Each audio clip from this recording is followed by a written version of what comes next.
social media account. The first time you link a mobile number or email, you'll also get a reward. So there's no reason to hesitate. Add more Google-Linko login methods now and secure your account.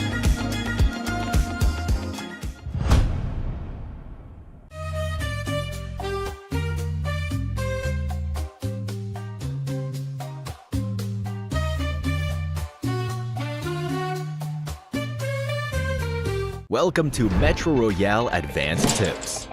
In this video, we'll be going over some underrated Metro Royale tips. In Metro Royale, these little techniques can help us gain the upper hand in battle. Let me give you a few tips. Number 1, gear selection.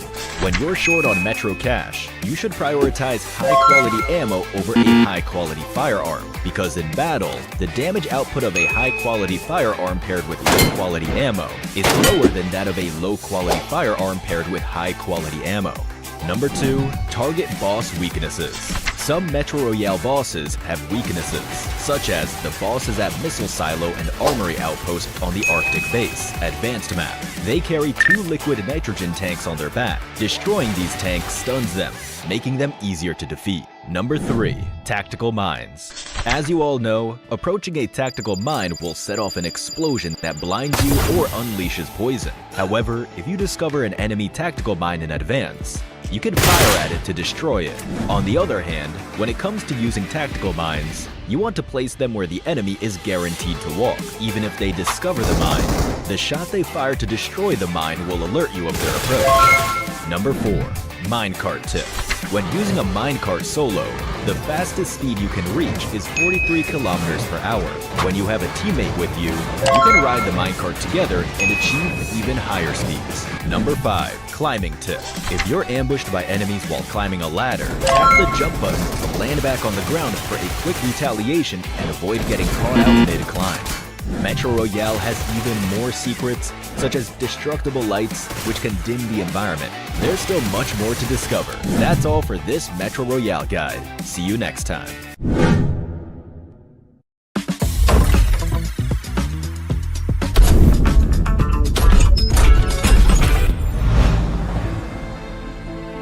The price of freedom is high.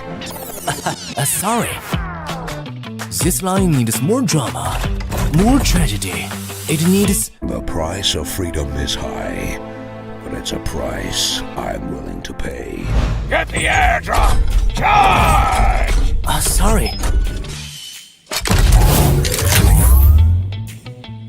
This is not the end. Retreat! Retreat?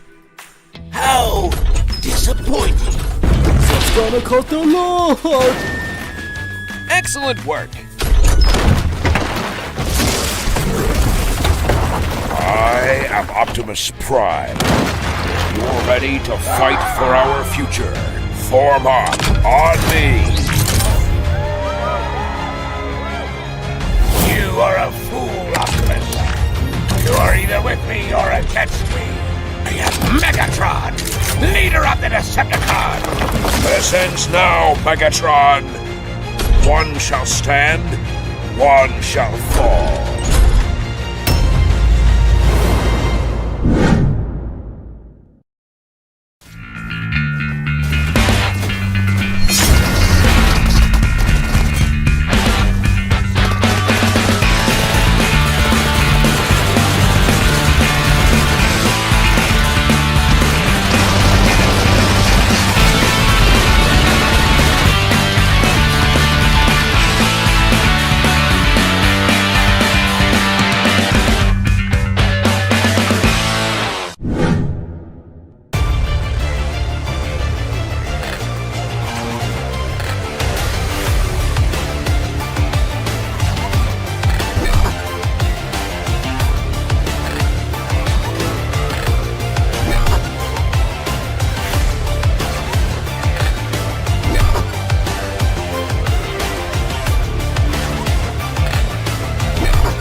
back again for day number 2 of the PMNC South Asia Fall 2025.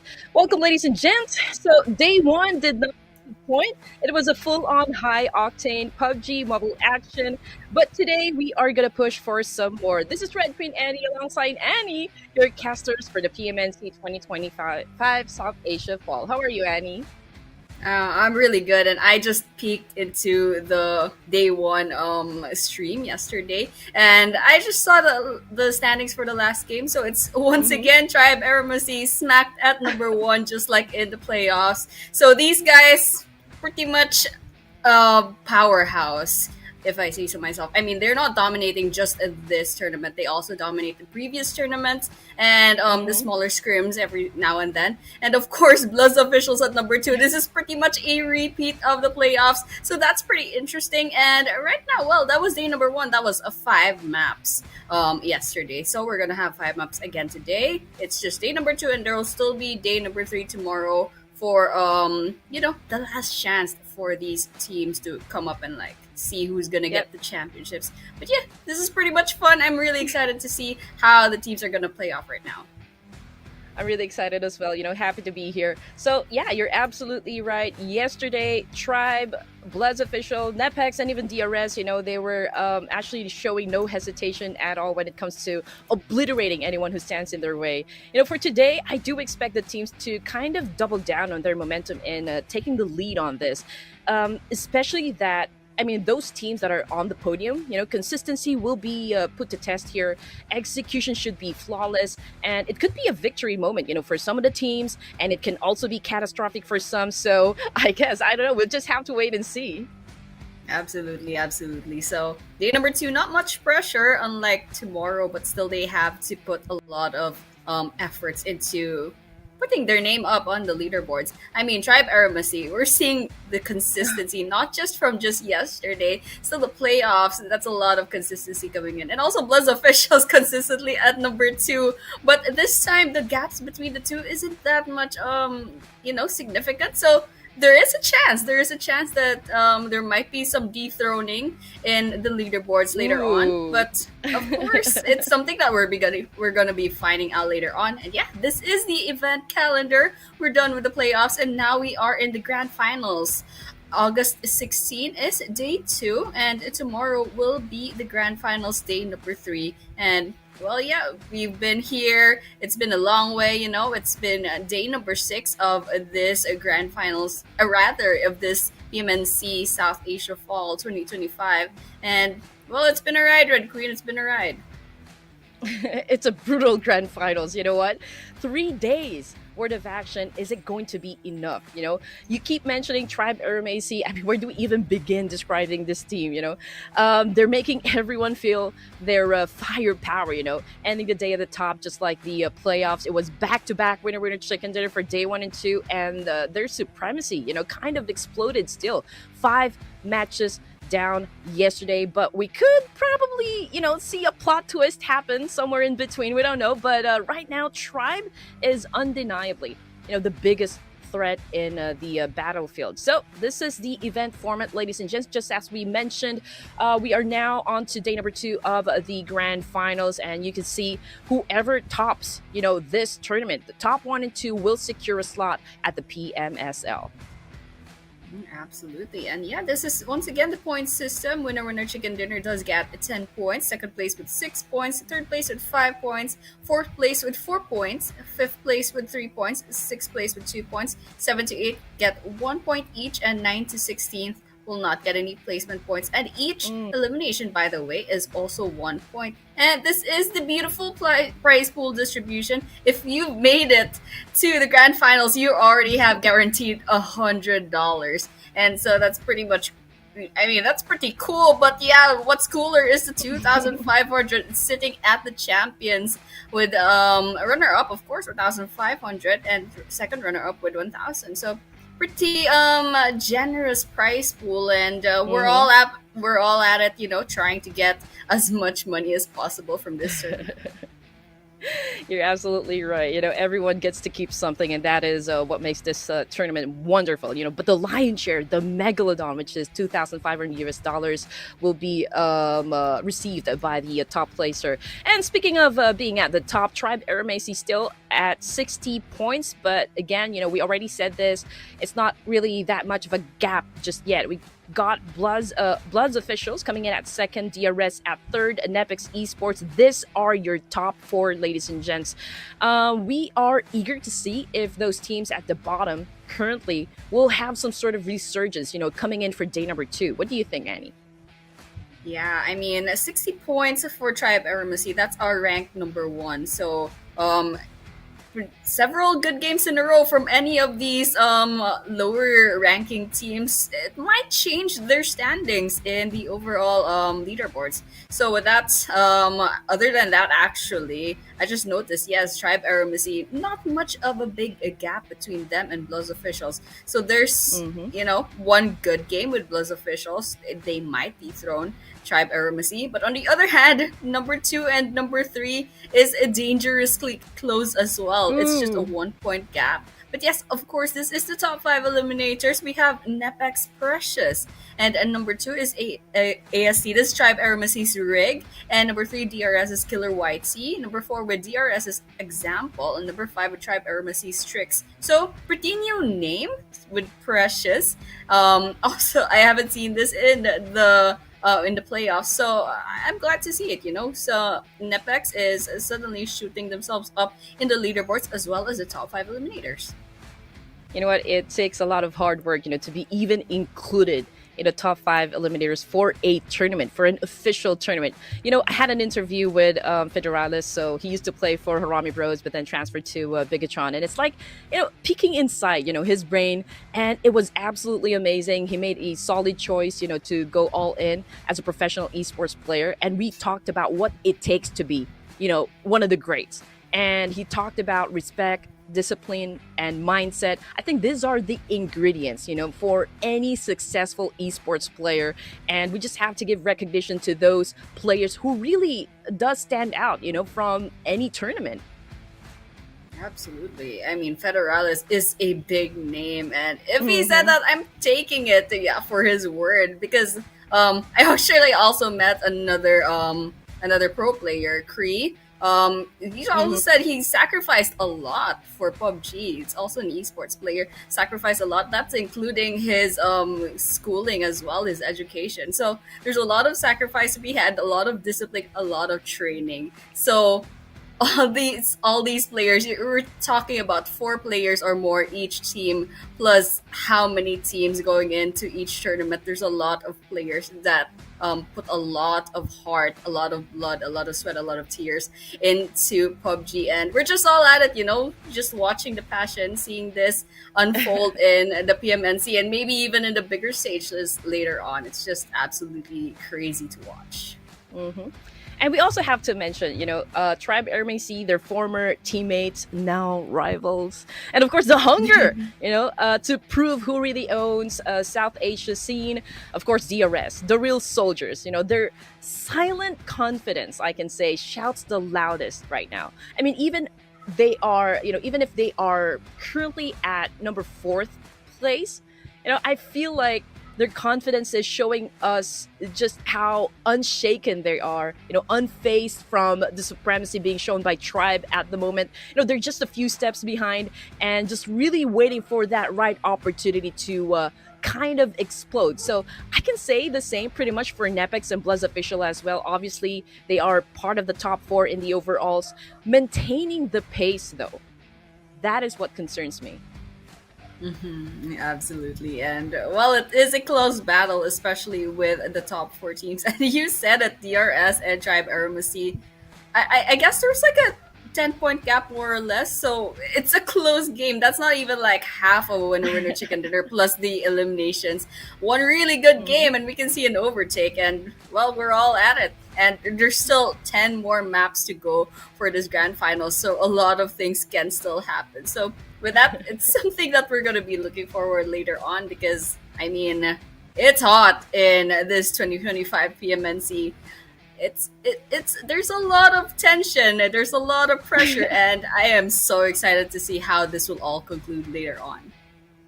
You know what? That's what we came for, right? The drama, the action, the thriller, everything. This is the perfect mix of action that we kind of crave, as a PUBG mobile fan. But yeah, we also have to mention, of course, about T2K, one of the prominent names in the South Asia scene. We also got, Yonkos, and we got MacBen, and even who else can I bring into the mix here? HLX. I'm looking at these teams. What will they do for day number 2? Of course, they need to step on the gas. They need to show up. They have to double up the ante because everyone is so eager to get the crown. We're talking about 2 slots here for the PMSL, and it's now or never. Absolutely, and yeah, those are some pretty big names, and I did realize, HLX, that's Hidden Leaf, right? They did place Yeah. quite high in the playoffs, but it didn't quite catch their standings right now. Maybe amongst the 30 liners, but yeah, maybe things will change in day number 2 and day number 3. Who knows?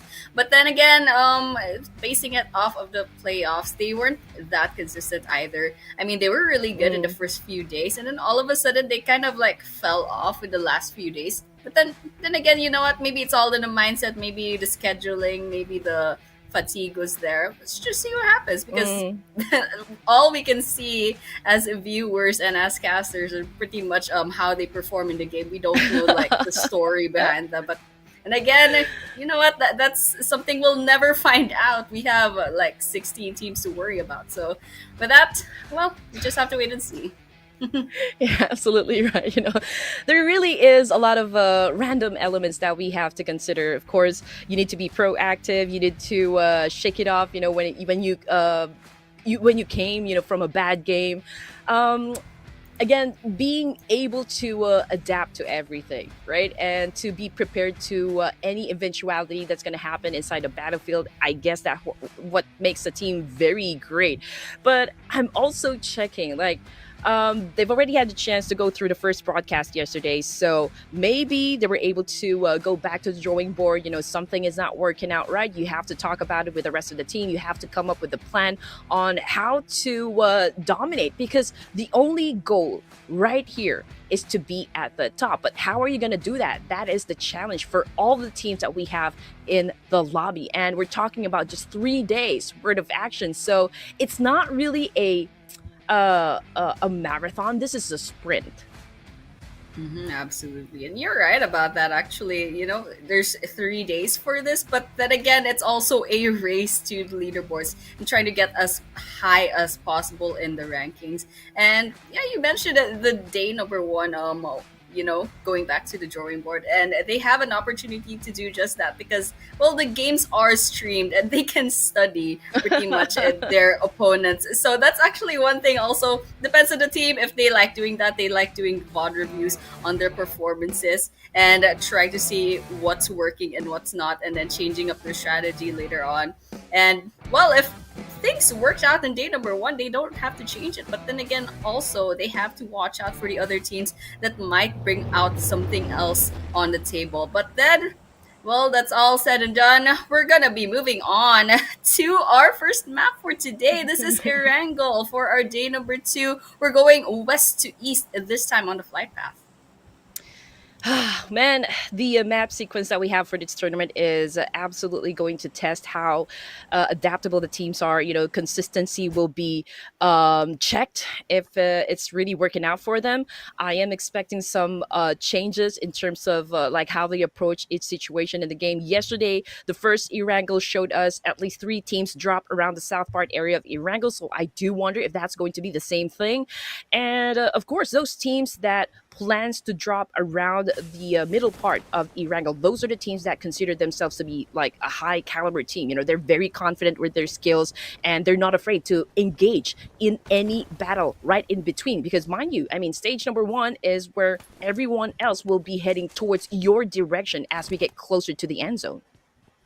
Absolutely. Pochinki, school, Lots of hot drop off places, and it takes a lot of confidence to kind of drop in there, or like they think like no one's gonna drop here, so I'm gonna drop here. But with that, actually, we're just gonna watch out where everyone's going. So it looks like DRS is all the way in Primorsk, and there are two teams going to the Ooh. military base. Oh my gosh, I love that circle. It's pretty much like that's 40% land. That's how do you work with that? And this is the thing I love about the military base circles. It's that whoever um positions themselves on the bridges, they're gonna have like the Exactly. gatekeeping kind of capabilities. So this is gonna be fun. This is gonna be fun later on.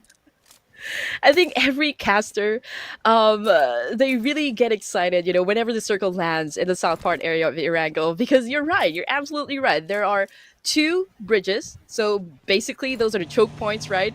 And whoever gets to secure a very good position, maybe maintain a very good vantage point, it will be easy for them to eliminate any team that will decide to actually pass through any of those bridges. But then again, they will be forced to come up with a plan creatively, think outside of the box. Are you guys gonna swim? Are you guys going in for the late gameplay? Are you guys gonna be aggressive and just like take the win by brute force over here? So there's a lot of things that can happen, how this whole thing's gonna play out. But coming off the kill feed over here, we got abrupt slayers taking down a player inside Irango, but still no confirmation if that player actually got sent back to the lobby. But oh no, this is not looking too good as well for the ASL team. Ooh, that's already one down for the side of ASL. Jane will be seeing the lobby, but then again, there's also a trade-off. So that's two whole players on Erangel already saying goodbye on the 3-minute mark.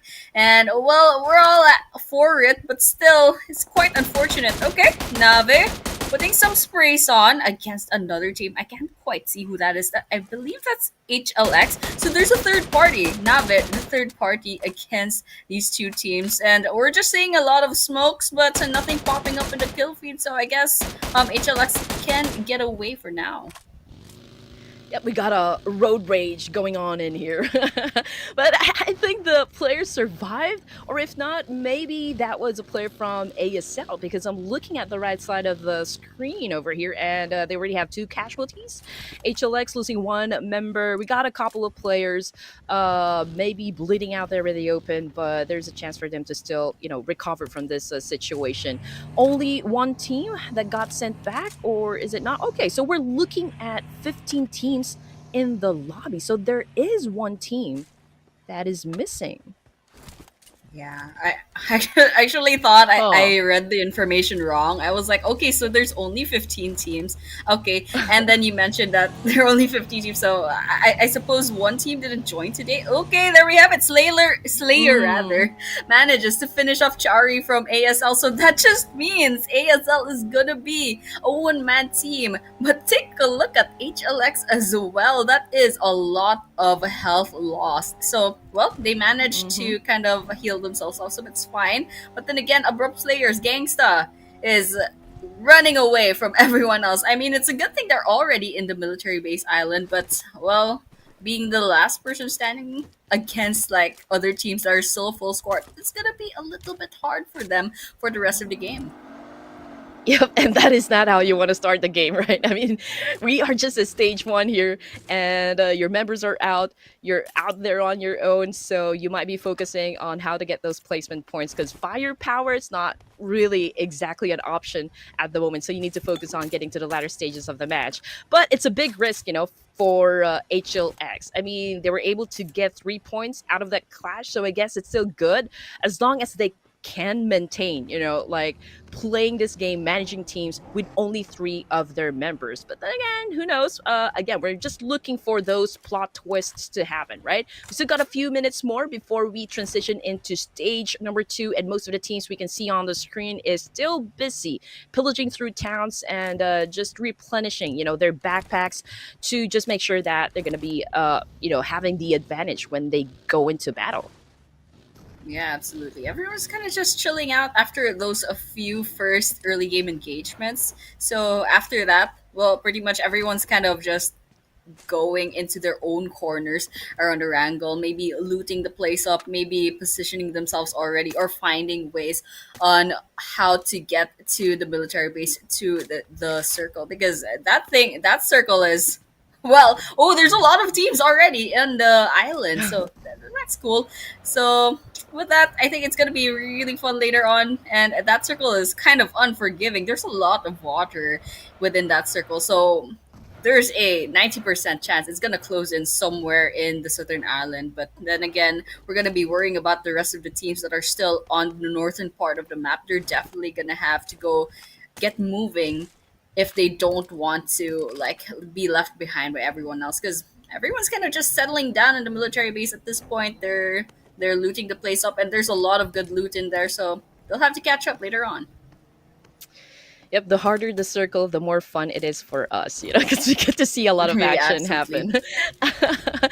But it's a great thing. I think most of the teams here are exercising patience. They're not pressured just yet to go for any engagements. They haven't switched on their aggression just yet, so probably it's still all information gameplay for now. Maybe they're just sizing up the competition still and checking what kind of rotations, what kind of play style they're going to expect from their enemies. And right now, we're looking at DRS Gaming, and DRS, mind you, this is a team that really waits patiently, for that right opportunity to take someone down in the field, and to see them deciding whether or not they're gonna go for an engagement.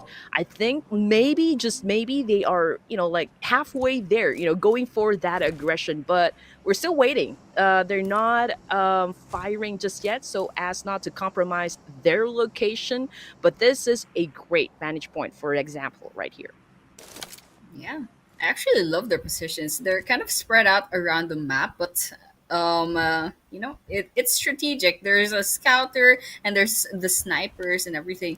And well, here we have our top eliminator. That was Precious. So I'm really wondering how NepX is gonna perform in this day number two, in this first map especially, because well, that circle is gonna close in stage number two, and we can see a lot of players. Oh my gosh, I love that circle. It's like 50% water, and you think that the first circle was already hard enough, and the game is like, oh no, this is gonna be a 20-minute game, and maybe 15 minutes even. So well, this is gonna be fun. Red Queen, I really love this first map already. It is so unforgiving, and it's a miracle actually that we haven't seen any other engagements since the 3-minute mark.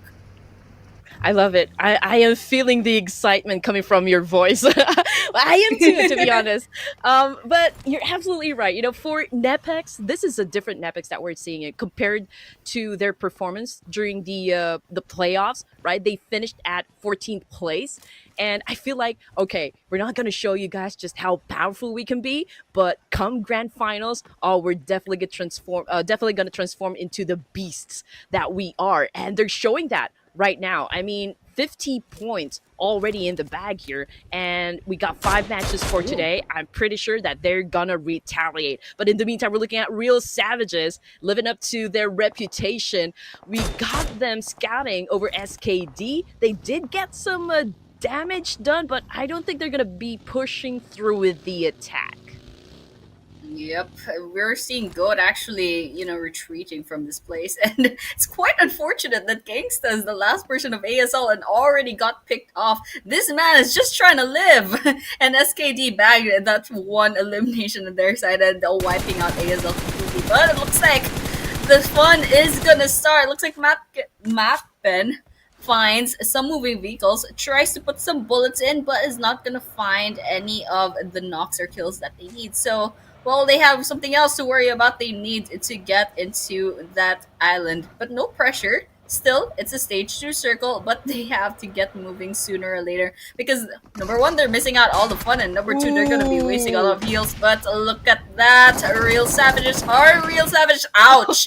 Jingle God got hit in the face, and it gets knocked down. But then again, there's still a lot of people on the backup. Yep, finishing off. Poor your Uncle Lucky Cat's not so lucky this time. And with that, it's just Zoro. That's all that's left in the other building. Yeah, they're getting beaten up at the moment. Everyone is just down on bended knees. But Skywalker taking some damage as well, trying to dance it off with Zoro. But oh, was that another player that got him eliminated? Oh, he got a little help, maybe from his teammate, maybe not. But the important thing is that they came up on top, coming up from that clash. Now, 13 teams remaining. We are at stage 2, and you know how brutal the circle is. Everybody needs to actually get across to the south part area of Erangel, and that's going to be a challenge. But this is the map feed, ladies and gents. Just look at that. Tribe Aramasi coming in from the eastern side. We got Napex just right beside them. In the middle, we got DRS. We've got HLX as well, and SKD. So this might be where the battle starts for now, because I feel like, you know, there will be a massive cleanup that will definitely happen around south part area of the circle. But it's going to be quite a challenge as well for HIT, since they will have to swim in order to get into the middle of the map. Yep, they're gonna have to figure that out, but this is gonna be fun. I mean, that circle is pretty funny. It's a lot of water, and to think that being a circle in the military base is already hard enough. And I love Tribe Embassy trying to position themselves towards the eastern part of that circle. It's a potential gatekeeping area, but we're gonna be seeing if it's gonna be, you know, effective later on. It's something that we'll be finding out real soon. But yeah, we're looking at 4 death machines right now, still at the main island, hovering around one of the bridges. Doesn't seem that they're planning to get inside real soon. Maybe they're trying to get some more information before they do just that. But yeah, we're seeing T2K was possibly gonna be joining the fray, but it looks like they're just gonna be, you know, scouting the area for real savages. T2K is still part of the second page, so they have to do something here if they would want to, of course, climb up the ranks. Master's dirty with a shot. Unfortunately, he extended too long and got shot as well. 2 players down for the side of T2K. We can see Igneous with a massive spray and was successful getting the point. Jiggle God out of the game. Now we are seeing some of the players from RS struggling a bit while picking up their teammates, but T2K, are you guys gonna go unleashing havoc up against RS? Ooh, just watching out. Plus officials will be joining the island right now, and they're kind of hovering about the bridge, trying to see if they can get some pickoffs, but they are getting a lot of damage from that circle. And ooh, we have someone from T2K being lost to the play zone already. So, well, this is gonna be brutal. It's like a player versus environment right now. There's a lot of things happening. Okay, Real Savages gets Igneous. That's a finisher. Bug, Anish getting taken down by Tricks from Tribe Urbacy. And we're seeing Yambi going on a road battle against another player from Macben. So it's really messy and it's a hard game, but we're all for the excitement right now. This is a test of skills for these players right now. The only one pretty consistent all throughout the tournament would be, you know, the Blue Ripper. Here we go, stage 3, ladies and gents. Few more seconds before we head on to stage number 4. 12 teams remaining. Coming off the kill feed, it's Joker YT Bag.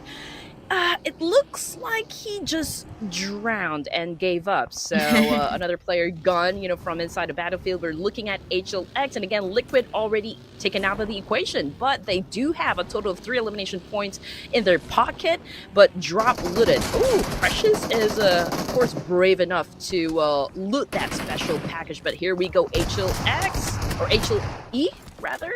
Yeah, HLX. Okay, I'm gonna call it HLX. Okay, they're ready and trying to flush out these players from inside the house. Can they be successful? We can see that a lot of nades are actually being thrown up against Frag over here. He does have a shotgun, and there goes another kill for HLX. Oh, there we have it. HLX finally popping out. They have 4 kills in the bag, but unfortunately, Ninja also needs that revive, and they're definitely not in the clear. There's SKD hovering about. There's also Real Savages right outside. Ooh, there we have it. Playzone takes another casualty, but on the other hand, Frag gets taken down, but not a finisher just yet. So now it's just up to Slayer, and that Molotov is gonna be finishing them off. That's a goodbye for Hidden Leaf Esports. Yep, that's a barbecue party over there that just happened. 11 teams remaining. Biambi, we got Rig down on the floor here. We got a lot of trade-offs happening from all over Irango. Macpin, oh, it looks like their players are getting picked off one by one. We got Notu over here getting an elimination point under his name. 5 points in the bag now for SKD. Right, okay, this is gonna be fun because SKD will be seeing 4 Death Machine right now, but they're not gonna be putting any bullets anytime soon. It looks like they're kind of just trying to see if they can find a good angle to get them, but well, they're not gonna be finding that now. And well, still, so far they're doing quite well. There's 5 eliminations on their side. On the other hand, Real Savages with 8 is so far the highest frags of any team on this map so far. And well, we're seeing the top 4 teams actually only just barely any eliminations on their side. So we're just waiting for this game to stew, this first map, because well, I think everyone else is just trying to adapt to the map right now. Water is definitely going to turn red in just a while. I mean, considering just how close the teams are, at each other. We can see Nepex Esports on your screen, ladies and gents. Precious with a throw. Claw already out. We got 4 death machines right now trying to defend themselves. Unfortunately, Aditya got shut down, but it looks to me like Peak and the rest of 4 death machines is recuperating in this situation. They still do have a chance here. They just have to, of course, pay close attention if SKD is already on the move. You can see Cool right behind the tree here, popping up some smokes. And I guess, they're still adjusting, they're resetting, and they have to do it fast because SKD is looking to, finish the deal.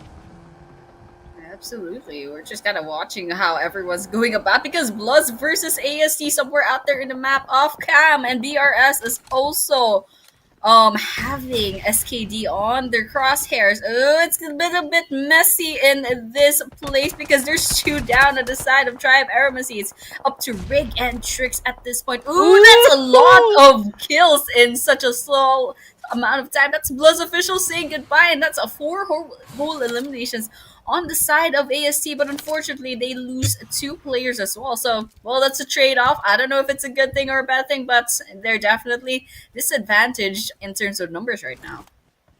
Yeah, Gyante caught that nade right into the face, man. That was brutal. But 10 ladies and gents, 4 death machines. We've seen them in action moments ago. Aditya, before exiting the game, he was able to bag 2 points for himself. We got Cool with 1, so I guess they're still doing okay. But then again, we are nearing, the end zone, so we will definitely see just which of the teams here are gonna get through the last stages of this match. So far, DRS Gaming is steady on their beat here. They're pretty much scattered all over the map, so I feel like they're going for zone control. It's going to be hard for Nepex as well as Tribe Aramasi to actually get inside the circle before they will have to deal with themselves, right? Nepex Esports fortunately was able to eliminate Tribe, so I guess they move forward, up until maybe stage 9. Ooh, I love it. Well, Tribe Aramasi does say goodbye by the hands of Nepex, and they're still trying to heal themselves up, and DRS is already breathing down their neck, and well, it's gonna be a little bit hard. Okay, Killer YT, crosshairs out, trying to get some sprays on, not connecting. However, it's not going to be enough. We're not seeing anything popping up on the kill feed. But on the other hand, the SKD, we're seeing their perspective right now. They're watching 4DM take a lot of damage. I believe it's going to be because of another team, PMNC. Is that now there? I'm not sure. But yeah, basically, grenades coming in.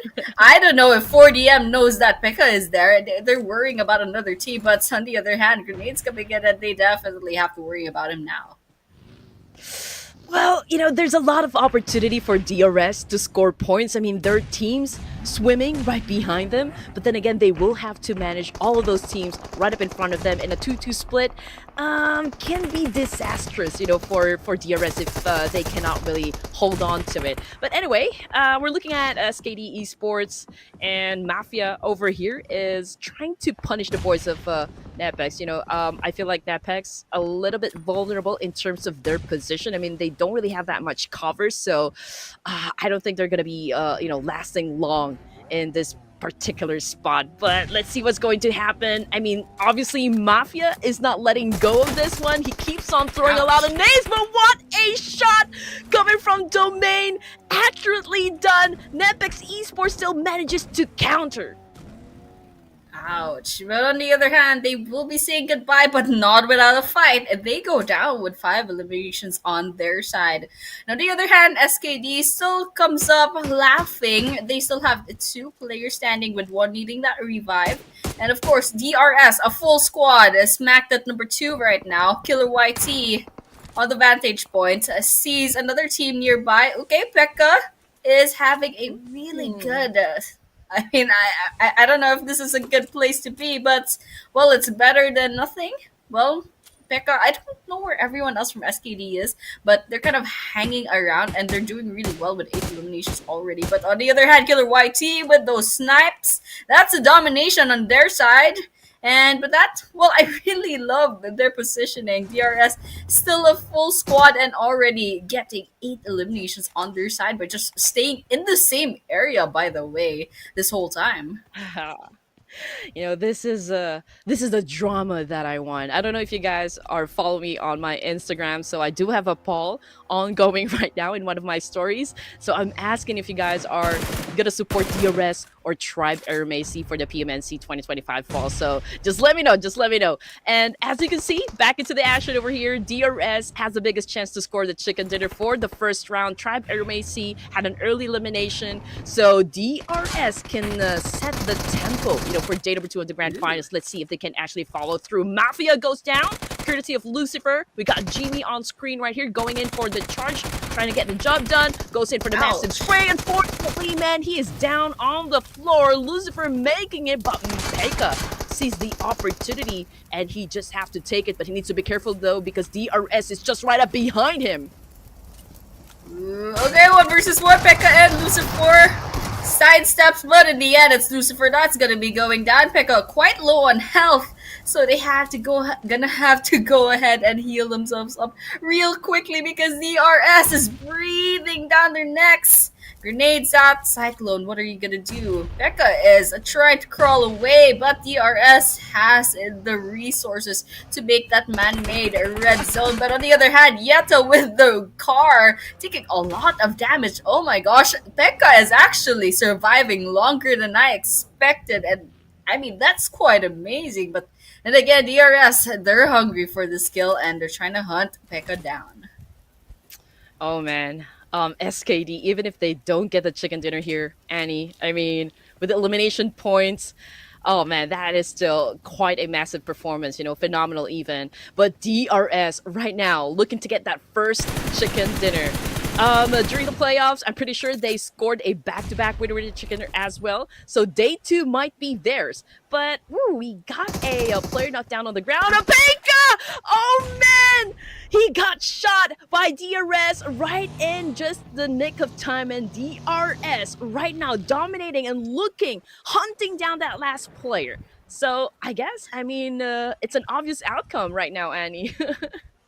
Yeah, I mean, well, goes to say, Bag Esports actually a pretty good strategy coming in, just waiting for everyone else to kind of pick each other off. And, well, they managed to finish at a rank number 2. So that's pretty good for them. But I'm not sure what Hitu is trying to do right now. I guess he's going to try to get himself executed at this point because we already know how this is going to end. I mean, 4 versus 1. I'd like to see them try, but maybe he too will be trying for that honorable frying pan 1 versus 1. But DRS Gaming, they're just kind of trying to hunt them down, trying to get this game to end. And please, Hitsu, just show yourself, man. Just show yourself. You know what? Like, I feel this last player from Bag still have a chance, though. I mean, we are just at stage 7 here, and this is such a a hard spot, but also a good spot, because as you can see on the screen here, DRS is really having a hard time, trying to find this player. But okay, if the circle continues to favor him, though, he might have a chance to maybe outlast or out survive DRS. I mean, that could that could possibly happen. But then again, all the advantages right now pointing towards DRS. I mean, they just have to be patient. They just have to like really wait for this one to get knocked down on the ground here. But as long as the Bag Esports is alive for stage 7, oh, he still has a chance here to flip the script up against DRS. Yep. And well, that would be something to watch if ever that happens. But well, it looks like he too is really not okay. That's a good place to be in with that. Gets caught by DRS Gaming, finally ending the game just shy of the 26-minute mark. Congratulations once again, DRS Gaming, for bagging this first map for day number 2. A great start for them, and well, hopefully we'll see some back-to-back winner chicken dinners. Who knows? I wasn't expecting that. I thought he was going to deny the point. I thought he was going to hold on to his position up until we get to stage number 9 here. Okay, I mean, he just exposed himself. Like, okay, I'm here. You can take your shot now. But yeah, I mean, it was still like an obvious outcome. DRS getting the victory, for the first match this evening. I do wonder if this pace is going to continue on up until the remaining matches for today. That's going to be exciting because I'm pretty sure that Tribe RMAC definitely will answer back. Same thing goes for Bloods and Nepex. So this is going to be interesting.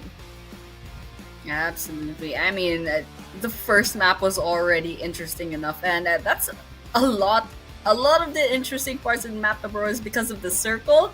But then again, it's you know what, lots of things can happen in the next maps as well. So maybe it's just gonna be a normal circle, a normal game, and we're gonna be seeing the teams go at it against each other purely on skill. But right now, there was a lot of luck coming in with how they played out this first map. But for that, still DRS Gaming comes out on top on their first map for this day number 2, and this is their team stats. 5 eliminations for Killer YT, 3 for Yetta, Cyclone with 2, Example with 1, and to think that these guys were kind of just lounging about in the same spot this whole time, I mean, kudos to them. Absolutely crazy strategy that they have. Mm-hmm. They were very on point with their rotation. I do love the fact when I saw them, on a 2-2 split at the edge, right, at the coast of the south part area of the map, and I just love how they executed everything. DRS, this is a pillar in the community, veteran team. They're playing with another roster over here, but it seems to be working out just fine. I mean, coming up at the top here for this match at 21 points. That is absolutely a statement. From second place, we got SKD with 16 and Real Savages at 12. So we do have 2 teams that exited the game empty-handed. So that would be Yonkons and SDMZ. But then again, the day is still early. We are just at game number 1. So there's still plenty of chances for them to seize every opportunity wherein they can gather as much points as they could. Absolutely. It's still the first map, and well, we're seeing a lot of really good performances already. Okay, there we have it. That's absolutely crazy. That's a 10-point lead for DRS Gaming, overthrowing Tribe Eremacy. I think that's pretty much the first time I've seen Tribe Eremacy get kicked off to number 2 this whole tournament. But you know what? Props to DRS Gaming. They absolutely deserve it. And the question is now, will Tribe Eremacy take back their number 1 spot, or will they inevitably get stepped on pretty much for this whole day? I'm gonna tell you the reason why this is a spicy tournament for Tribe RMAC and DRS. So, story is, 2 of the players from DRS Gaming actually jumped into Tribe RMAC. Now, we don't exactly know the reason why, they didn't really make a whole fuzz about it, but the whole community actually debated, talked about it, discussed, the transfer. So this is kind of a golden storyline, between these 2 amazing teams. And I think, the rivalry goes beyond the prize pool. So I feel like this is more of like pride, for both of the teams that we just mentioned. But of course, before we get back into that topic, top 5 eliminators for you guys. Again, same suspects, same names that we've seen so far. But we do expect those lists to kind of still reshuffle, because there will be teams, there will be players that will kind of shake up, the momentum for everyone. Yeah, absolutely. And I love the number 1 and number 2 spots in the leaderboards. I think there's a little bit of, personal kind of reasons that we're having over here. But you know what? We don't know for sure what they're thinking. I'm sure they don't kind of like make big statements about their personal reasons as to why they choose this team or that team. But yeah, DRS Gaming, pretty good team. I mean, I've seen them several times already. And Tribe RMC, more or less a bit of a new name, so I guess it checks out. It checks out. But then again, these two teams on the top 1 and 2, and with that, a 10-point lead for DRS Gaming. Well, it's going to be a little bit spicy later on, but we do have to watch out for the top 3 or top 4, because I believe they're tied, but I can't quite remember which of those teams they were. But you know what? It's exciting. Jade number 2, very volatile leaderboard already. So we're just going to be watching out to see, what happens later on. So don't go away, ladies and gents. More of that action when we come back after this short break.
price of freedom is high.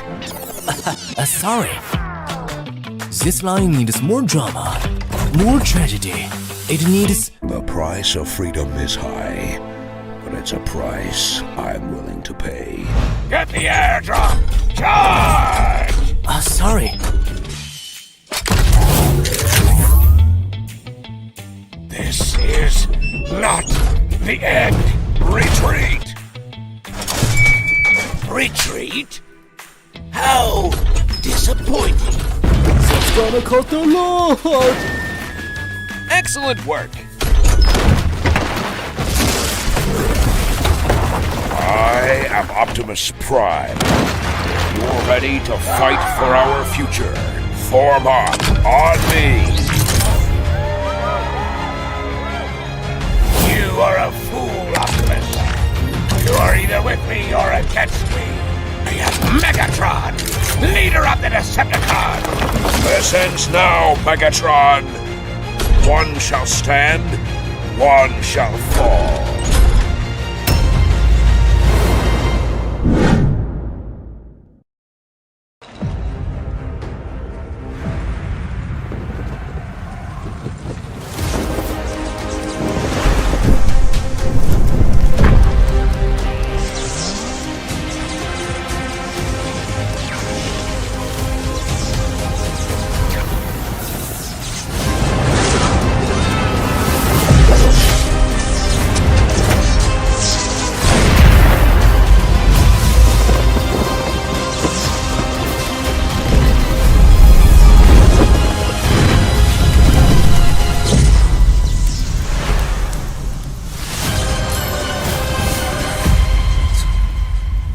First X suit with exclusive emote sound effects available now.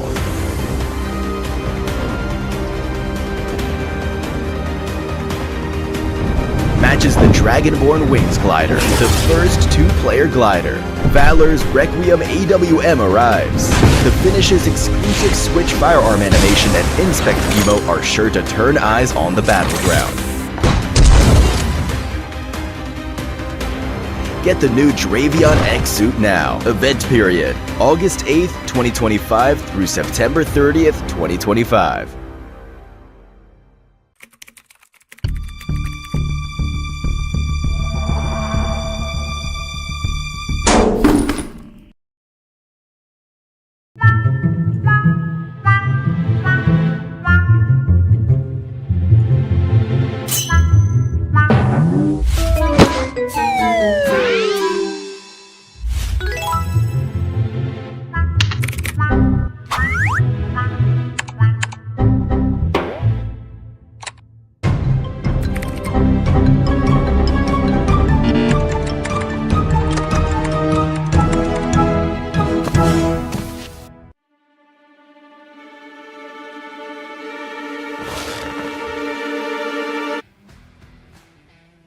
We just saw map number 1 with DRS Gaming dethroning Tribe Eremacy on the leaderboards.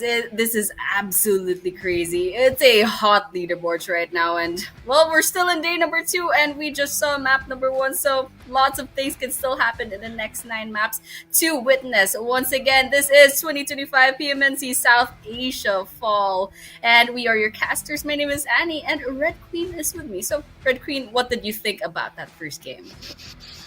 I feel like DRS might be the one dictating the pace for day number 2. The question is, what are the other teams going to do about this? We're still waiting for T2K, Yoncons, even, to pick up the pace, but one thing is for sure, Annie.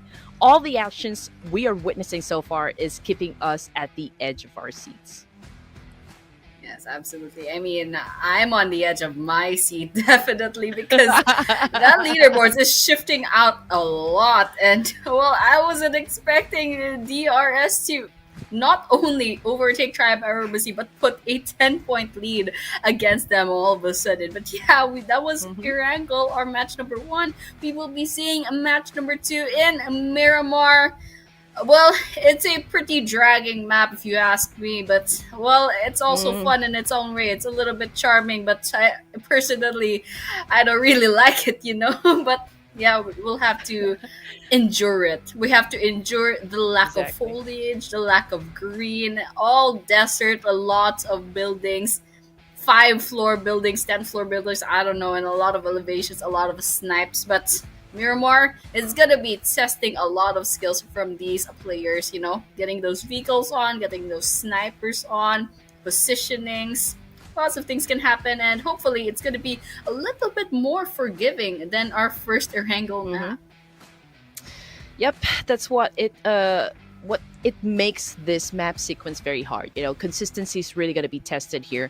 Each map requires a different strategy, right? I mean, we got Erangel over here. This is probably the most balanced map that we have in the competitive scene. This is the OG map. Miramar is the big map. So again, when it comes to Miramar, you have to know how to manage resources. You have to take advantage of the those elevations. You have to work your way at the top and make sure that you get a very good vantage point, just to see from which directions you need to point your guns at. And then we got Sandhawk. This is pretty much, like a CQC kind of thing. So again, you have to be very versatile. At this point, you have to know how to adapt to a lot of changes. And again, the unpredictability of the battlefield is what sets everything in fire. Absolutely. Sandhawk, I actually just found out from like players just recently. They don't like Sandhawk because there's a lot of uncertainties. There's a lot of, it's pretty much a wild card map. You're not really practiced on it because a lot of tournaments they just put like one Sandhawk map against like maybe 3 to 5 Erangel plus Miramar maps. So you know what, not so practiced and a lot of uncertainties because it's quite a small map. You'd end up bumping into a lot of people so early on. But yeah, that's the charm of Sandhawk. And Miramar, on the other hand, a little bit of a complete 180-degree turn from Sandhawk. So Miramar's pretty dragging out. There's a lot of space and there's a lot of elevations, and it's quite a slow map. So you know what? Even more than Erangel, because Erangel, I mean, even though it's pretty much the same size, there's still a lot of water. That's why a lot of teams, they have no choice but to run into each other. But Mhm. yeah, there's absolutely no choice. We're gonna be flying over to Miramar in a few seconds, and well, it's gonna be testing the players. It's gonna be testing their patience a lot. Mm-hmm. And you know what? I always say, Sandhawk being in between Miramar and Erangel, that is the juicy burger patty in between. So it's going to be quick, it's going to be fast paced, and there will be a lot of close quarter combats, which is, of course, again, very exciting for us. You got to be a Viper over here. I mean, like, it's the home of the snakes. But again, before we head on to the Rumble in the Jungle, we have to go through, of course, the Barren Desert, which is, of course, Miramar. And this is a very kind flight path over here. I mean, it's just right down there in the middle. We've got most of the prominent cities just right down below the flight path. So I guess it will be easier for teams, with their rotations. Again, we've played this a lot of times already.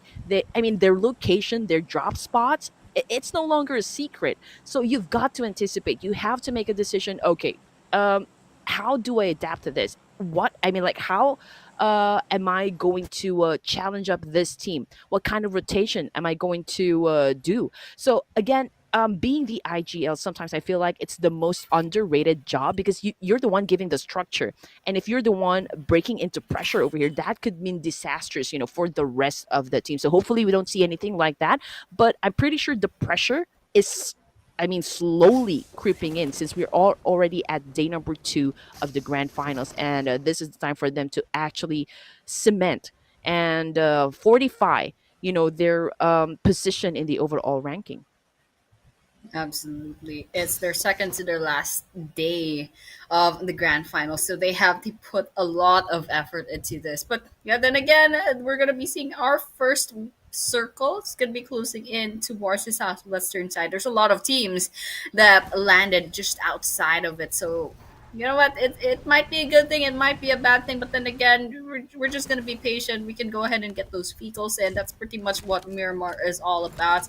And well, it's gonna be the ninth to the last map for these teams to prove themselves. So maybe a little bit more pressure, but then again, they already know who they're up against. We've already seen the playoffs. They've already played against each other multiple times. So right now, it's all about putting into practice what they've learned from these past few days in this tournament, and then like pretty much translating it into a victory, maybe perhaps even a chicken dinner, or maybe even getting the champions on this whole tournament. Because I mean, we're talking about DRS still being in 74. Multiple good games from just one team, even from the Smack last and number 16 team. Maybe things can still turn around. You know what? Maybe things can still change. Oh, for sure, for sure. I mean, it's a make or break situation for most, if not all. I mean, one big game can, turn the tides, up against those teams currently at the podium over here. Just as long as you getting those points that you need to catapult yourselves, at the top of the overall rankings. And you know what? Seeing the initial circle just moments ago, I feel like it's a similar one from Erangel. We're just on a different map here, but still favored, Mm-hmm. the south part area of the map. So I'm pretty sure that most of the battles will definitely happen up north and maybe even to the eastern side of the circle. But lostly honest, we do have two teams that dropped over that area. Maybe we can fit in 2 to 3 squads over there without even having to fight. But it's a different story for Tribe Air Macy at the moment as they go up against Blood's official over here. Oh my gosh, the old top one and the old top two going up against each other. It looks like Rig will be bagging that first blood. Yante taking a lot of damage, but still manages to walk away with their lives. Okay, from a distance, Rig spots them, but unfortunately, they don't get the angle anymore. Bluzz is kind of, hiding behind some of these walls. It's gonna be a little bit hard to try to put some bullets into them. But then again, still not even 5 minutes into the game. So we're expecting that these teams, they don't have the best of guns yet. So they're gonna be going off from a little bit of luck. If they manage to pick up some pretty decent guns, then that's gonna be an advantage to them. So with that, always an excitement in any early game engagements. But it looks like Tribe, Aramasi, and Bluzz, well, they're not really in each other's crosshairs anymore. So it looks like, Tribe, Aramasi are gonna be backing away, I suppose. And Bluzz officials, they're definitely not showing their heads anymore. Live to fight another day. Okay, that could be a great tactic as well. I mean, it's too early for an engagement anyway, so obviously Tribe Air Macy, after getting one elimination point, I feel like they don't want to risk losing any of their members. But this is actually one of those rivalries that I'm keeping tabs on. During the playoffs, I'm pretty sure you know about this one. Rig and Woke actually getting head to head with the numbers, and after the Yeah. playoffs, it was obviously Rig who took that win. So I do wonder if that rivalry will still continue on for the grand finals. Are they still going head to head in terms of stats? Is Woke going to do something about dethroning Rig maybe as being one of the best players in the tournament? So there's a lot of questions. Again, there's a lot of things that can definitely go down for this tournament. But I did see one player getting knocked down. That might be, a confirmation. Yante had already been taken out of the game. I guess so. Ooh, actually, there's a trade-off, I believe. Just looking at the leaderboards, Tribe, Aramasi, and Buzz officials each taking out one player from the other. But on the other hand, the Bag Esports and For Young Lucky Cats also have their other story to tell. Extreme looking one ways and the other, trying to put some bullets in, and well, it's not gonna be resulting into any knocks. Nothing popping up in the kill feed just yet. And well, they're lacking information right now. But on the other hand, Anish going in hot to the Lions Den of For Young Lucky Cats. I wonder if they'll get a win from this. It's a little bit risky, but on the other hand, they need those kills. They need to go aggressive, and well, Bagby Sports, they are definitely doing just that. Honestly, at this point, I feel like those teams that are still part of the second page, they have to do something here. They have to turn their aggression up a notch here. They need those points again if they want to would remain competitive. We're talking about 2 slots at the PMSL, so I mean, if they want it, they have to really take it by force here. They have to work their way at the top, but I mean, judging by the situation over here, there's really a tight competition going on between the Arrest, Tribe RBC, Bloods, and even Nepex. I mean, SKD is also kind of coming off from behind over here, but I'm still, waiting for T2K to explode. I'm waiting for MacPin. Currently, they are at the bottom, so hopefully they can do something about this one, because I do see a lot of fans down there in the comment section cheering for MacPen. It's like, they brought the whole community of Bhutan. So hopefully MacPen can recover in this situation. But in the meantime, we're looking at Yonkos at the moment. We got Joker Whitey on screen, on prone, cooking up a nade here. Who will be the one making some mistakes? Bag getting some damage, and now he is ready to go in for a charge. But 3v1, that could be overwhelming. Yeah, that was a 3v1. I'm like, oh, dude, you're gonna have a bad time over here. And Bag is having a bad time. That's two down. That's three down. Anish gets finished off. And, well, that's goodbye for Bag Esports. I don't know if that was just bad positioning, but it definitely was not a good idea to go charging that way. Especially, one after the other and not at the same time, because you're just taking all the bullets from three different players. And that did not end well, but on the other hand, they'll be saying goodbye as the first team will be getting pushed into the lobby. But on the other hand, the next circle is gonna go sideways towards the western side once again, but still staying at the southwestern part of our Miramar. So it's gonna be fun because we still have 15 teams for the taking. Yeah, timing is key, right? I mean, I feel like, for the side of Bag, they're kind of reckless about it. They're so far away from each Yeah. other. And if you're going to push, if you're going to go for that push, if you're going to go for that attack, I guess you just have to commit. And I feel like, considering the distance that they have, from in their team, that was kind of actually hard to pull off. So, well, again, we still have more games, for today.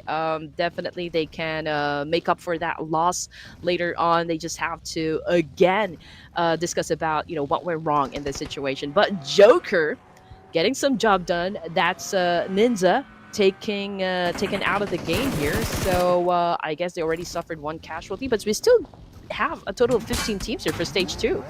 Ooh.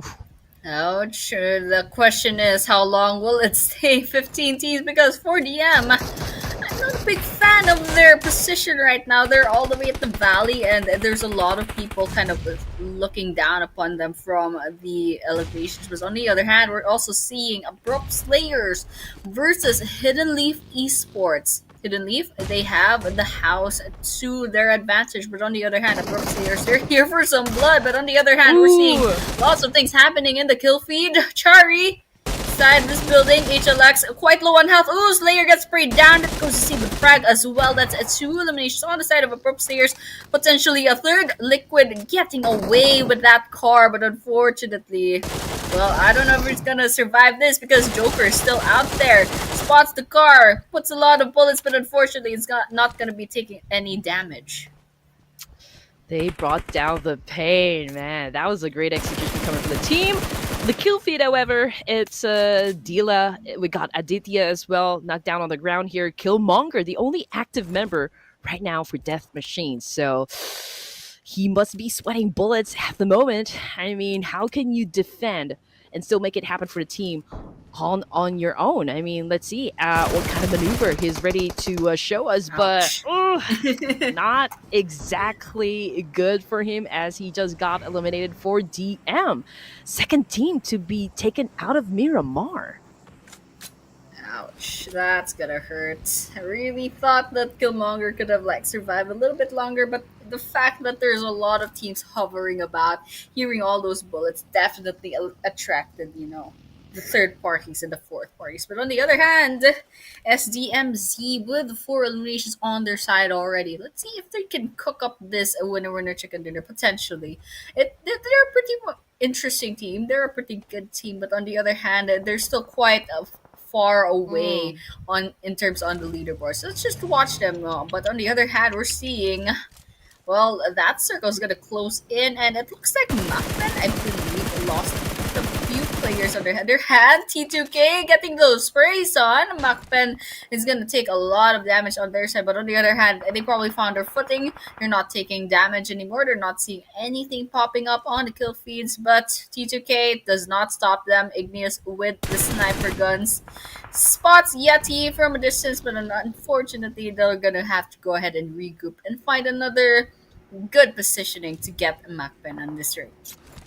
Well, I'm happy to see that Macman was able to get past through T2K. I mean, obviously T2K is just really making it hard for them to penetrate the safe zone, but it's a good thing that they were able to counter. They were able to get into a position somewhere around the map. They're still pretty close with T2K, so this fight is inevitable.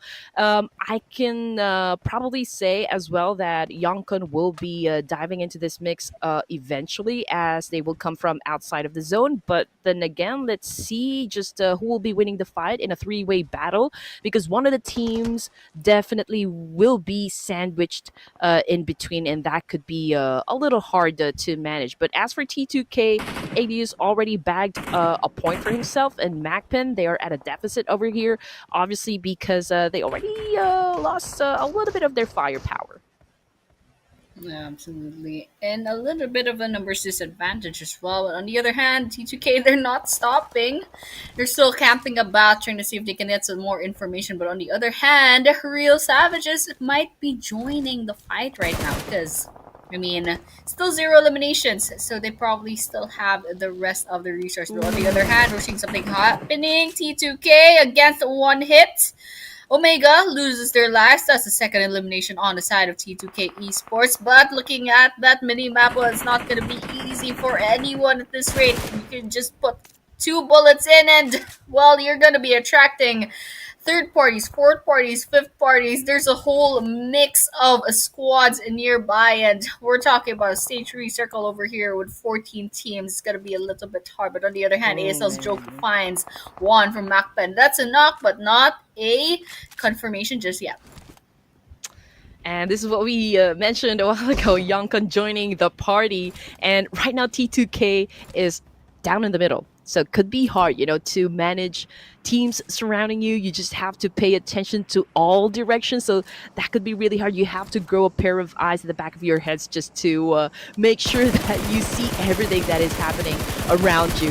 And now we got T2K, Ajaya still doing a massive trade up against MacPen, really making it hard for this boys to get into a better position. And just look at that. He was able to give off a lot of damage up against MacPen. So I don't know how MacPen is going to get through T2K, but if they want to stay in the game, they will have to obliterate anyone who will try to get them down at this point. Yeah, MacPen has been being bullied so far, but on the other hand, T2K is the bully in this situation. For Go Lucky Cats, they managed to get away, but on the other hand, SDMC spots a Real Savages. I don't know if Real Savages has the information that SDMC is kind of lurking about up there, but on the other hand, they're still having that trigger discipline. They're not giving away their information just yet, not giving away their locations. And Naeem's kind of just scouting the place out. I mean, they're not making moves. They're just waiting patiently. Orioku looking cats nearby as well. And okay, there we have it. We're gonna be starting off, and Naeem has just given away information that SDMZ is right over there. Well, that vehicle won't be good for you anymore. I mean, obviously, as the MZ Esports just made sure of that one. With the position for Real Savages, I feel like one nade could actually eliminate them all. I mean, they're staying in just one spot over here, and they don't really have any advantage up against, the opposition, since they are the team that is currently down below. So it could be hard to, defend themselves. But anyway, we got ASL Joker right now attacking the boys of Napex, and well, he got punished for it. Absolutely. And with that, actually, ASL is doing quite well with 4 eliminations, but on the other hand, they already lost Gangsta and Jane and Joker just now, so Chari's gonna be all alone for the rest of this game. And Chari is surrounded by several teams. Oh, you can see those bullets coming in. Chari's just managed to kind of dodge that place. It's gonna be a bit hard. Not much resources, we have the DPS in hand, but that's just 2 flashes and, well, a bunch of healing items. So it's gonna be a little bit hard to kind of survive the rest of this game. But if you kind of just stay there, try to make yourself invisible, basically melt into the wall, maybe you'd survive. But it's not gonna be easy, especially since we still have 14 teams standing and 41 old players, several teams with full squads as well. Even DRS Macton number 1 still not having any eliminations and not even taking any damages. Let's have we're gonna have to wait and see, when they're gonna pop up and try to make themselves known. Oh man, Cherry definitely is backed in a corner over here. I mean, he's holding on to his DBS. Maybe, saying to the boys of Nepex, man, if you want your food, you just have to come and get it, right? I'm in the corner. If you're brave enough to actually just push through with your attack, then maybe I could probably take you guys down as well. But in the meantime, I don't think he will be pushing. I don't think he will be moving the muscle. And Epic Esports just have to be patient if they really want to get that kill. But map feed, ladies and gents, real savages, pretty close to SDMZ, right down there in the middle of the map. Same thing goes for Tribe Aero Macy, but I feel like the Ouch. fight is definitely going to happen in just a while. And we got another team being eliminated, and that is Cherry saying goodbye. We'll see you at the next game. Oh, Cherry. Really couldn't hold on. I mean, a bunch of the teams already knew they were there. Oh, Lucifer says goodbye by the hands of Naeem. That's one more elimination going in to SDMC. That's 5. You're doing quite well, and well, I'm off to see these guys. They definitely need the points. They're still at number 12 on the scoreboard. And on the other hand, Jiggle God takes that Igneous. Not confirmation yet, but definitely something Ooh, for man. Yoko Lucky Cats with the Molotov as well. And well, I'm not sure what Naeem's doing here. I guess just kind of scouting the place out. Ooh, okay. Getting the cars in, trying to rotate into the area. There's another team. There's several teams up above. Ooh, Yonko says goodbye off cam. Yeah, and amazingly, T2K was able to survive that one. 2 of the players got knocked down from that altercation up against Yonko, but it's a great thing. T2K manages to actually come up on top there, getting the victory and still a complete squad, which is outstanding. It's always an advantage if you can actually get the whole team, to play at the latter stages of the match. You are going to need all the firepower, the manpower to be able to secure that victory. But in the meantime, we're looking at Tribe Aramasi, and again, Gyante has already been taken out, so it's Rig, Delta, and Trix at the moment. But check it out, DRS still a complete squad, and you know what? Based from the map feed over here, from the top, DRS and Tribe Aramasi. Yeah, I think this is about to happen. Yep. We're waiting right now. Tribe Aramasi with the number 6 advantage, just a slight. He already lost 1 player. On the other hand, okay, Nepex Esports going up against DRS. So, I mean, DRS is, they kind of have their hands a little bit full trying to hunt down the rest of the players. But on the other hand, ASC, it doesn't look like they're making a move just yet. But I'm sure they have information that DRS is kind of just lurking about nearby. On the other hand, I think that goes without saying. There's a lot of teams nearby. Okay, Domain trying to snipe them out, but not a very good location in comparison with DRS. I mean, DRS has the high ground. Domain does have the building on their side. So it's just a lot of careful peeking, a lot of careful sprays. Example, Spots Precious. Ooh, takes a lot of damage from Nepex rather. Nepex. And well, Cyclones also in another angle. It's pretty good positioning coming in from DRS Gaming. But the question is, who will come up victorious here? Because Nepex, they're holding on, but DRS, they're not letting up either. Yeah, this is going to be quite a challenge for Nepex since they are the team at the foot of the mountain over here, and DRS Gaming, they hold a great vantage point, so all they need to do is really do a massive spray here, make it rain bullets up against Nepex Esports, and it would take like a miracle shot for Nepex Esports to even take down at least 1 player from DRS Gaming. Maybe that could pave the way for them to gain a little advantage, but as long as DRS Gaming is at the top, it's going to be hard for Nepex to follow through in this situation. But then again, things could be harder for DRS because on top of them are the boys of Tribe Aramasi. So, this is going to be one heck of a fight over here. Top 1, 2, and 3. It's gonna be spicy. Nepex is still alive. They have 3 people on their side and 4 eliminations. 3 players are still standing, so they can go up against Tribe Aramasi and DRS. I mean, they're still a full squad, but on the other hand, they're not like going on the complete aggressive just yet. So they're kind of just sizing each other up. On the the other hand, Precious, ooh, finds one hit, gets those sprays on. Unfortunately, Precious gives away their location to DRS, and that's a knockdown on their side. Claw, however, goes to the rescue, can manage to get that revival depending on if DRS manages to catch onto them on their angle, but it doesn't seem to be that way.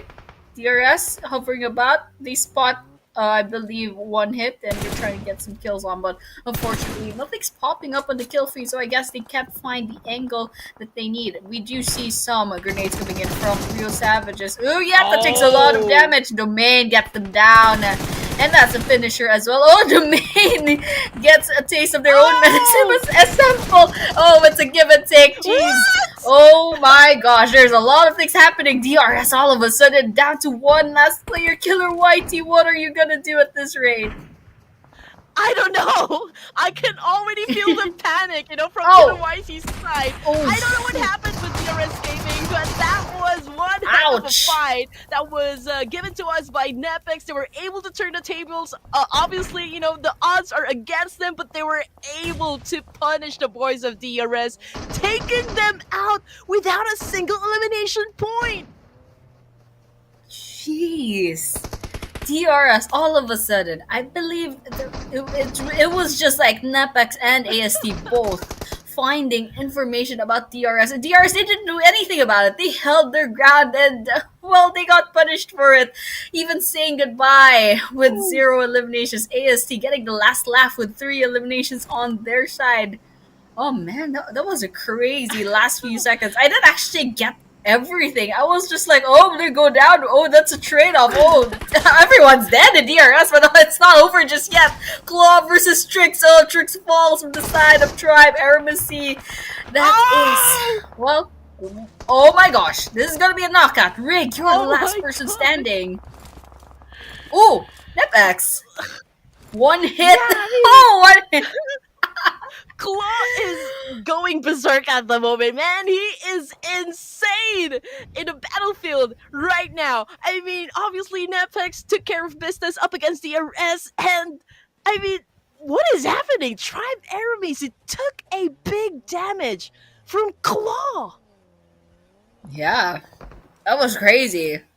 Nepex, 9 eliminations on their side. Claw was like literally guns blazing. This guy, not even thinking about their position. They're like, I've got a gun in hand and I'm gonna shoot at anything that moves. And that guy manages to survive that long unguarded. And I mean, props to that guy. I wonder. I want to see the stats. I want to see how many kills that guy got before kind of kicking the bucket over there. Claw, absolutely amazing. Nepex. On the other hand, they're gonna be saying goodbye for now.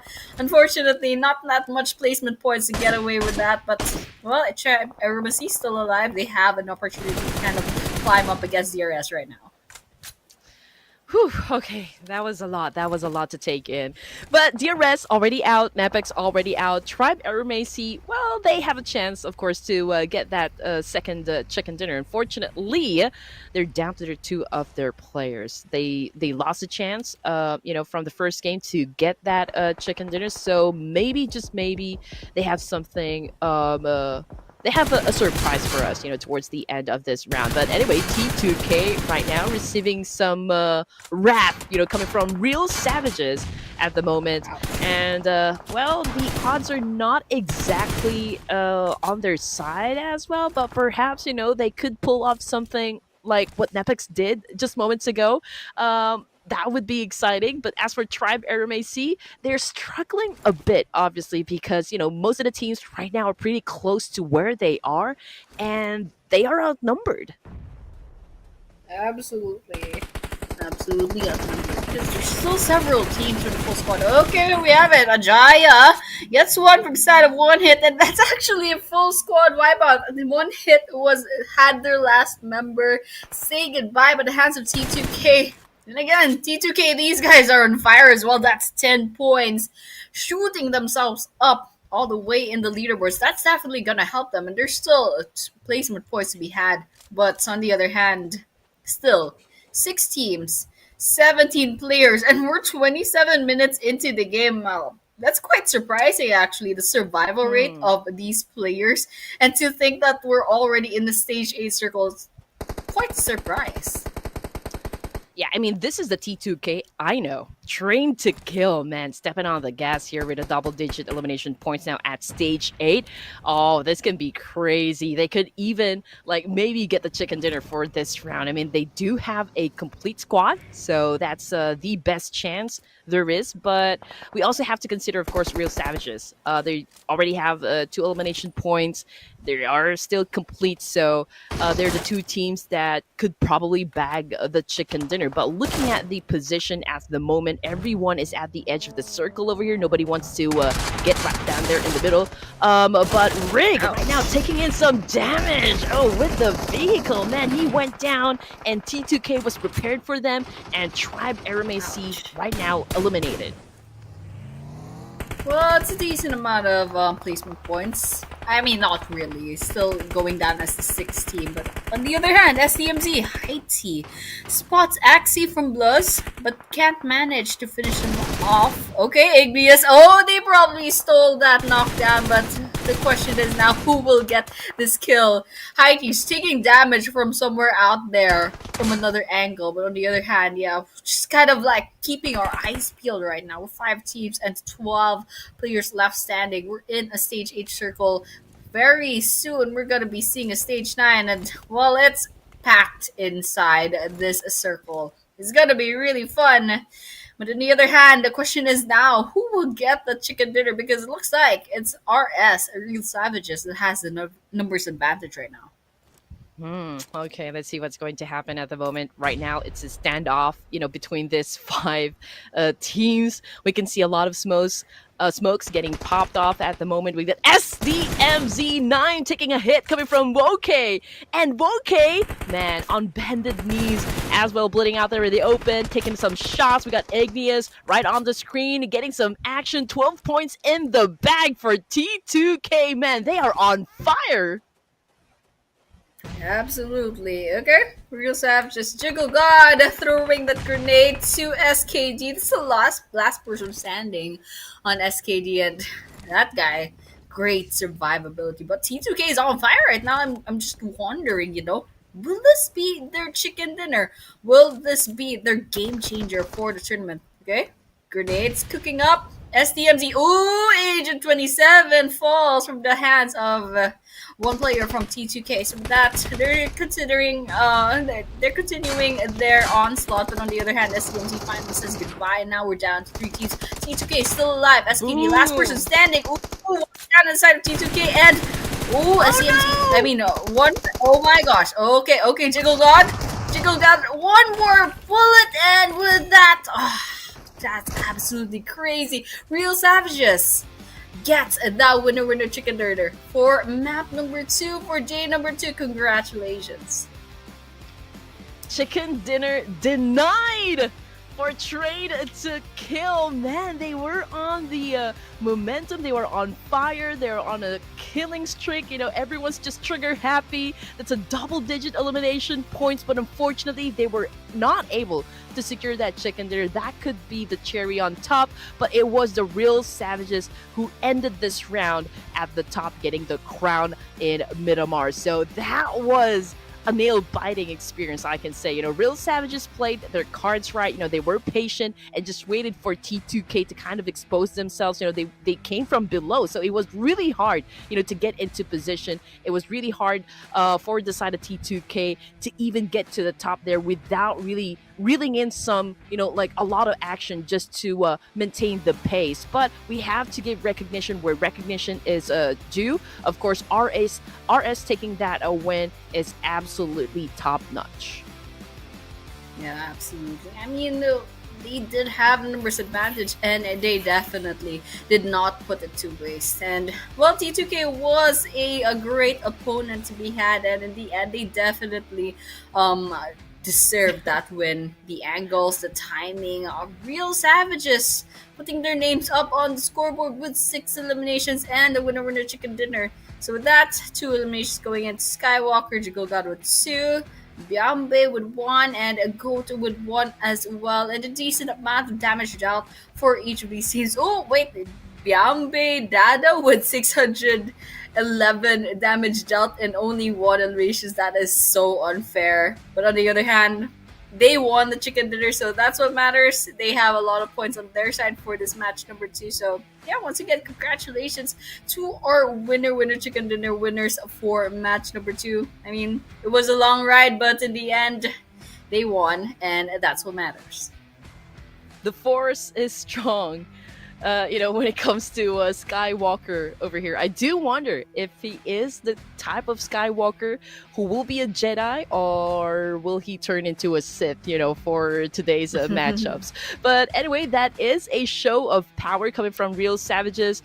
We got Tamang over here, 297 meters as the longest elimination distance. And of course, this is the part where you guys are actually eager to see. T2K taking the top spot with 20, but RS, they're the ones who secured the chicken dinner. So, well, yeah, they're still considered, well, the ones that won the fight. But in terms of just, like the numbers, obviously it's T2K. We also got SDMZ, Nepix coming in at 4th, but DRS, 4 Death Machines, and again, MacBen with 0. So it's going to be hard for MacBen. I mean, they are at the bottom of the barrel currently, and I don't know what kind of maneuver, they could probably show us right now to improve their overall status. I mean, the fans continue to cheer for them in the comment section, which is, of course, very admirable, by the way. They win by audience impact. But yeah, MacBen still not getting a lot of points on their side, but still we have 8 more matches to go, and this is the overall standings post match number 2 for J number 2. DRS Gaming still at 74 despite getting 0 points in this game, but Tribe Aramasi slowly but surely climbing up to 69. That's a 5-point gap now. NEPX with number 3 with 65 points, plus officials just shy of 2 points from Nepex at number 4. Real Savages 54 points, and well, we're gonna be watching out for T2K as well. They had a really strong game, but unfortunately they did not make it to the page number 1 yet. They're still at 31, tied with 4 Death Machines at 31, at 9 and 10 rather, ranked 9 and 10. So let's see if they'll show consistency later on, or will they will this just be one really lucky map for them? Huge jump though for T2K Esports. Again, that was a big game for them, by far the best game, at least for the grand finals, at least for day number 2 here. But you know what, we started the day here, Annie, with Tribe Aramasi being at the top in the overall rankings, but right now we're looking at DRS. So how long can they defend, being at the top? So before you answer that, let's take a look at the top 5 eliminators for the tournament. We got Precious still coming from Nepex, Killer YT from The Real Soldiers, but we got Rig and Trix as well, representing Tribe Aramasi and Domain for Nepex as well. So these are all Nepal teams, and if we're going to be looking at the stats, again, it's so impressive, impeccable gameplay coming from not just this individual players, but from the teams as well. Yes, absolutely. And it's been a crazy 2 maps so far. Very distinct, but still a lot of things happened that, pretty much highlights of this grand finals. And so the question is now, how will the leaderboards look like after this day number 2, and actually after this grand finals? Because there's a lot of things happening. There's a lot of stories to be told. I mean, Tribe Aramasi and DRS Gaming is just one. The question is, will T2K actually kind of bloom after this? I mean, that was a strong game. That's 20 whole points from just one map, and it changed their standing up all the way to rank number 10. Possibly, if they have another strong game, they could see themselves in page number 1, even probably rivaling maybe rank number 5, rank number 6. I don't know. Lots of things can still happen, and we're all for it. We're all looking forward to see how this is going to play out later on. You're absolutely right. I'm still waiting on T2K to kind of maintain their pace, for day number 2 of the grand finals. And again, ladies and gents, just keep on making a lot of noise down there in the comment section to make sure that you guys show your love and support, to your favorite teams, and maybe invite your friends, because PMNC 2025 South Asia Fall will continue on with the remaining matches. We're just going to take a short break, so don't go away.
is high.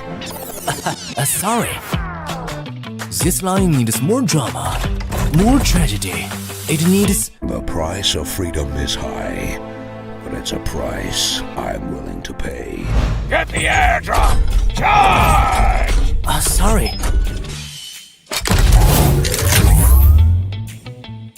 This is not the end. Retreat! Retreat? How disappointing. It's gonna cut the Lord. Excellent work. I am Optimus Prime. If you're ready to fight for our future, form up on me. You are a fool, Optimus. You are either with me or against me. I am Megatron, leader of the Decepticons. This ends now, Megatron. One shall stand, one shall fall.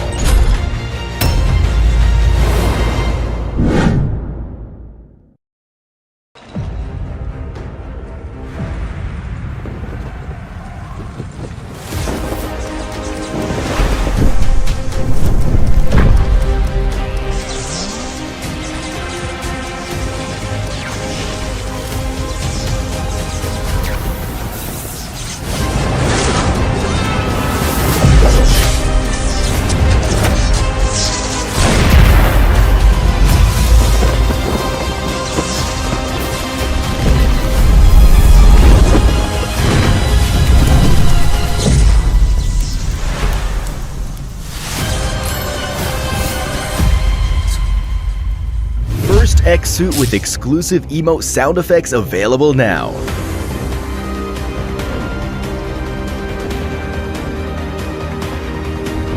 Matches the Dragonborn Wings glider, the first two-player glider. Valor's Requiem AWM arrives. The finish's exclusive Switch firearm animation and Inspect emote are sure to turn eyes on the battleground. Get the new Dravion X suit now. Event period, August 8th, 2025 through September 30th, 2025.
Do you want to know why you should link more login methods to your account?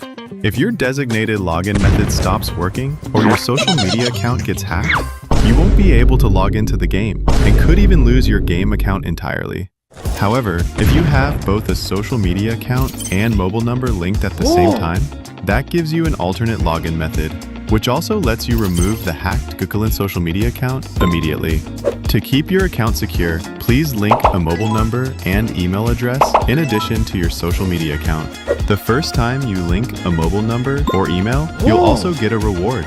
So there's no reason to hesitate. Add more Google login methods now and secure your account.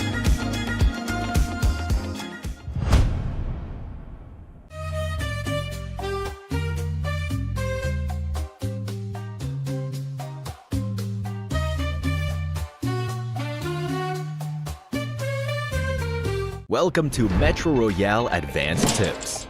In this video, we'll be going over some underrated Metro Royale tips. In Metro Royale, these little techniques can help us gain the upper hand in battle. Let me give you a few tips. Number 1, gear selection. When you're short on Metro cash, you should prioritize high-quality ammo over a high-quality firearm, because in battle, the damage output of a high-quality firearm paired with low-quality ammo is lower than that of a low-quality firearm paired with high-quality ammo. Number 2, target boss weaknesses. Some Metro Royale bosses have weaknesses, such as the bosses at Missile Silo and Armory Outpost on the Arctic Base, Advanced Map. They carry 2 liquid nitrogen tanks on their back. Destroying these tanks stuns them, making them easier to defeat. Number 3, tactical mines. As you all know, approaching a tactical mine will set off an explosion that blinds you or unleashes poison. However, if you discover an enemy tactical mine in advance, you can fire at it to destroy it. On the other hand, when it comes to using tactical mines, you want to place them where the enemy is guaranteed to walk. Even if they discover the mine, the shot they fire to destroy the mine will alert you of their approach. Number 4, the minecart together and achieve even higher speeds. Number 5, climbing tip. If you're ambushed by enemies while climbing a ladder, tap the jump button to land back on the ground for a quick retaliation and avoid getting caught out mid-climb. Metro Royale has even more secrets, such as destructible lights, which can dim the environment. There's still much more to discover. That's all for this Metro Royale guide. See you next time.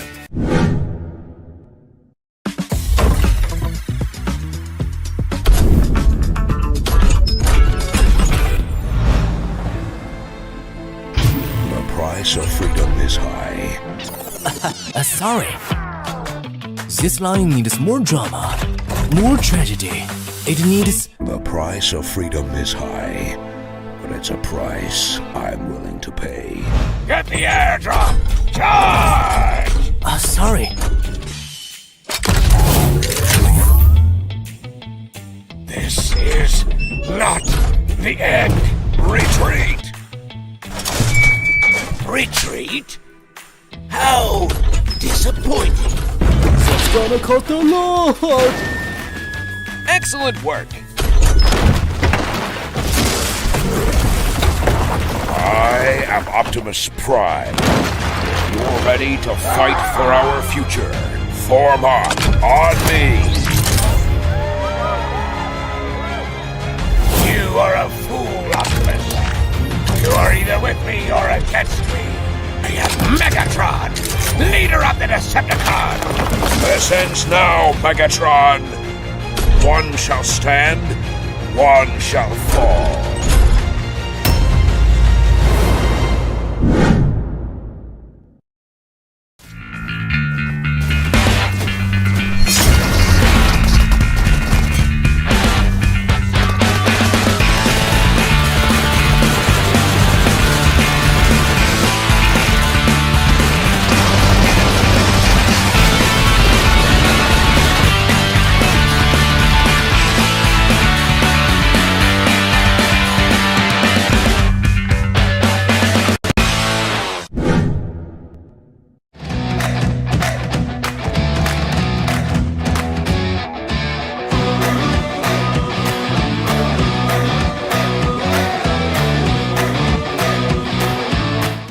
اسمي حسين أيوب صممت خرائط ببجي موبايل اتلعب عليها أكتر من 3 مليون مرة. كواحد ماب كريتور ممكن ناس كتير تفتكر إن أنا خريج كلية فنون أو دارس حاجة ليها علاقة بالتصميم، بس أنا في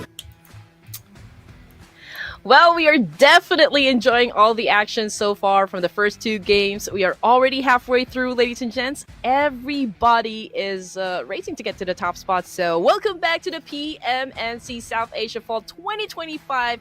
We are still your casters.